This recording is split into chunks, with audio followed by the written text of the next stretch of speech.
Alright everybody, welcome back to Skyway Classics YouTube channel. We are now going for a ride in our 1969 Buick Wildcat Convertible.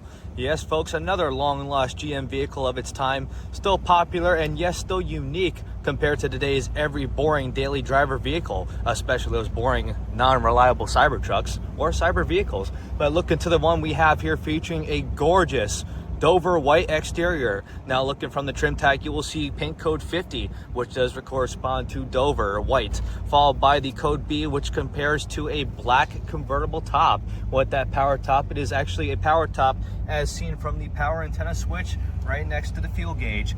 Followed by that, we have the 5-spoke Buick wheels. With that, the white line style tires to blend in better with the vehicle itself. But the originality really stays within the paint as you look at that gorgeous trim coming along the sides. Front and back, long as can be, but offered more room. And yes, even more style. As we move on to the inside, you'll notice we have an automatic on the column. Cloth bench seat interior with the fold down armrest. Even so, if you wanted to have more people in the front, you could do so with the Buick Wildcat.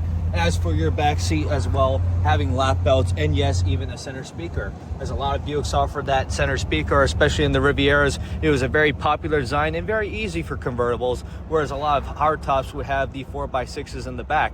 As we look at our instrument cluster, you will notice we have lights for the temperature gauge and brake gauge. With that, a full working speedometer, full working gas gauge, and yes, you still have the clock there for design. As for an audio system, you have a late model Alpine with CD.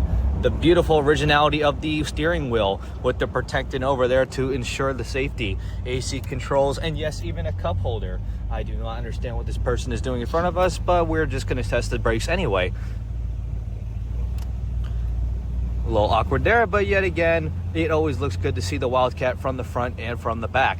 Handling right now at a smooth cruising altitude. We are going to adjust our mirrors, which are actually power. No, this one has it.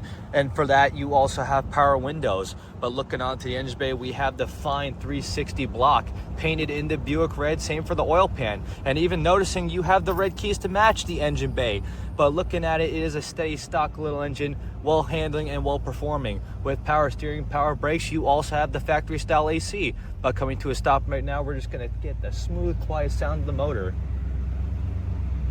And that is the true beauty of it. But as for now though, we are just gonna get it safely turned around and up on the lift.